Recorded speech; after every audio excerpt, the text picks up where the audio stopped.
என்னது மறுபடியும் லாக்டவுனா? Oh my God அப்படிங்கிற மாதிரி இருக்கு. 2.0 அப்படின்ற ஒரு லாக்டவுன் வரப்போகுது. என்னன்னு பாத்தீங்கன்னா, நேற்றுக்கு பிரதமர் மோடி வந்து நாடாளுமன்றத்துல சொல்லியிருக்காரு, நம்ம போன கொரோனா டைம்லாம் எப்படி வந்து நம்ம இந்தியா முழுக்க தமிழ்நாடு முழுக்க மக்கள் எல்லாமே ஒத்துமையா இருந்து அந்த பிரச்சனையை ஃபேஸ் பண்ணமோ, அது மாதிரி இப்ப வர பிரச்சனையும் நீங்க ஃபேஸ் பண்ணோம் எல்லாம் ஒத்துமையா இருந்து அப்படின்னு சொல்லியிருக்காரு. அப்படி என்னடா பிரச்சனை வரப்போகுது அப்படின்னு கேட்டீங்கன்னா, உங்களுக்கே தெரியும், நம்மளுடைய இஸ்ரேல் அப்புறம் வந்து ஈரான் அமெரிக்கா அந்த 3 நாடுகளுக்குள்ள வந்து போர் நடந்துட்டு இருக்கு. அதோட தாக்கம் தான் நம்ம நாட்டுக்கு இப்ப வந்து பஞ்சாயத்தாக போகுது. மேற்கு ஆசியா போர் பதற்றம் காரணமா இந்த மாதிரி சூழ்நிலை வந்து வரப்போகுது. இப்ப பாத்தீங்கன்னா நம்ம இந்தியாவுக்குமே அந்த லாக்டவுன் தான் வந்து மோடி சொல்லியிருக்காங்க. நேற்றுக்கு ஒரு நாட்டுல லாக்டவுனே போட்டாங்க.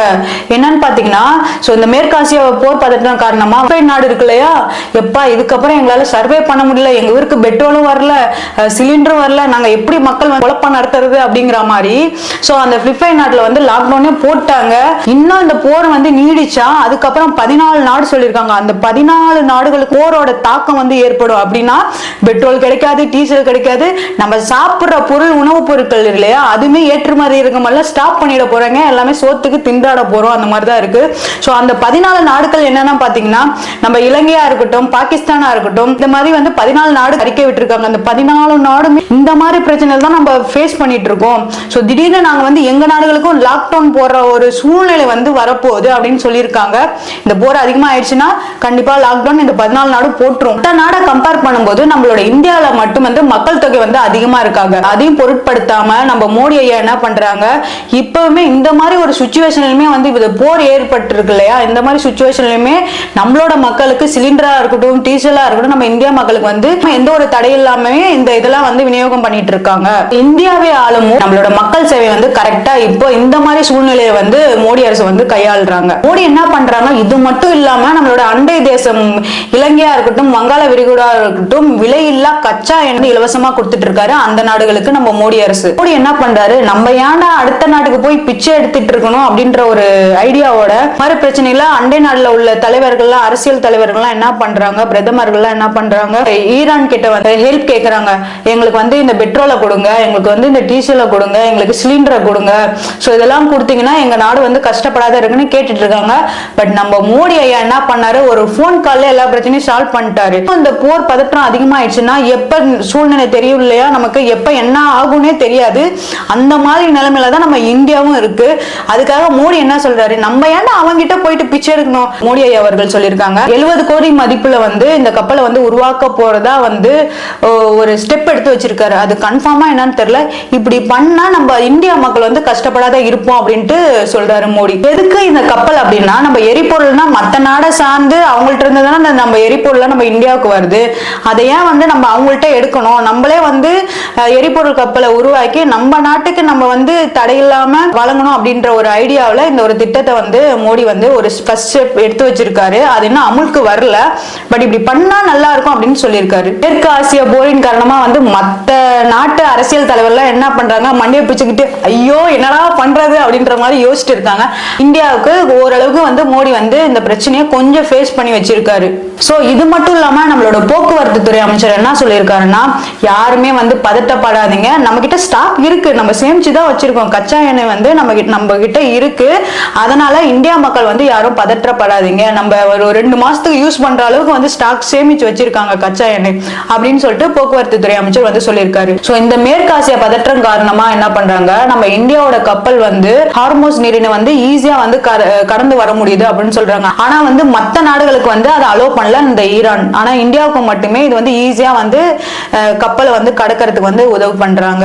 இந்தியா கப்பலை மட்டும்தான் அனுப்பிச்சிருக்காங்க. இதே பாகிஸ்தான் என்ன பண்ணாங்க, நேற்றுக்கு பாகிஸ்தான் கப்பல் உள்ள வரும்போது இங்க நீங்க வரவே கூடாது அப்படின்ட்டு வந்து ஈரான் வந்து துரத்தி அடிச்சிட்டாங்க. நீ உள்ள வந்து அங்கங்க உங்க கப்பல் வந்து உள்ள வந்து நீர்மூழ்கி வெடிகுண்டு இருக்கு, வெடிச்சிரும் அப்படின்ட்டு வந்து ஈரான் வந்து பாகிஸ்தான் மேல ஒரு பயத்தை வந்து ஏற்படுத்தி விட்டாங்க. ஆனா நம்ம இந்தியா கப்பல் நமக்கு தேவையான எரிபொருள் எரிபொருளை ஈஸியா வந்து கடல் வழியா ஈஸியா வந்து கடந்து வெளியே வருது அப்படின்னு சொல்லிட்டாங்க. நம்ம இந்தியாவுக்கு மட்டும்தான் ஈரான் வந்து பர்மிஷனே கொடுக்குது.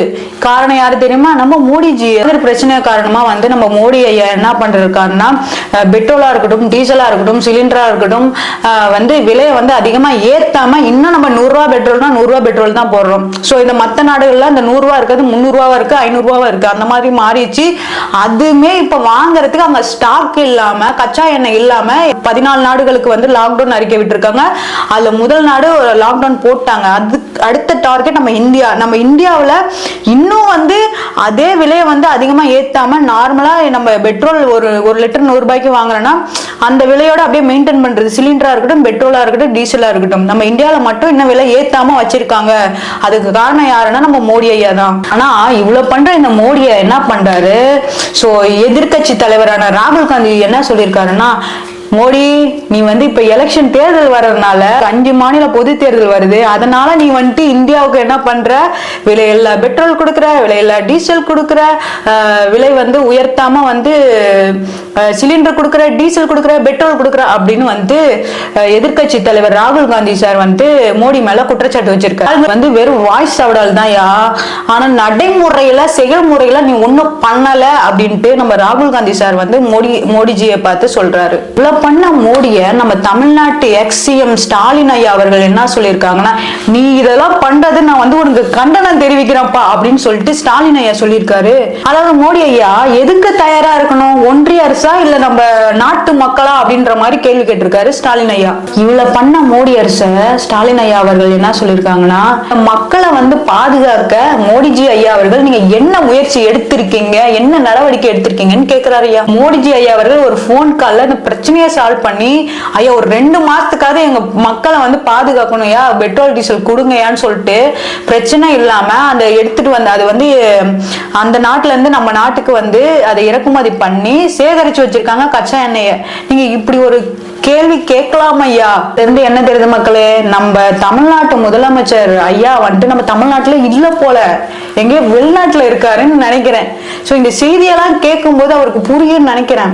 ஆனா இதெல்லாம் தெரிஞ்சுமே ஐயா இப்படி ஒரு கேள்வி எழுப்பி இருக்காருங்கிற போது மனசு ரொம்ப சங்கடமா தான் இருக்கு. நம்ம ஸ்டாலின் ஐயா என்ன சொல்ற மாதிரி இருக்குதுன்னு பாத்தீங்கன்னா, ஐயா நான் தமிழ்நாட்டுலதான் இருக்கேன், என்னை யாரும் தேட வேண்டாம், நான் தமிழ்நாட்டுலதான் இருக்கேன் அப்படின்னு ப்ரூவ் பண்றாரு.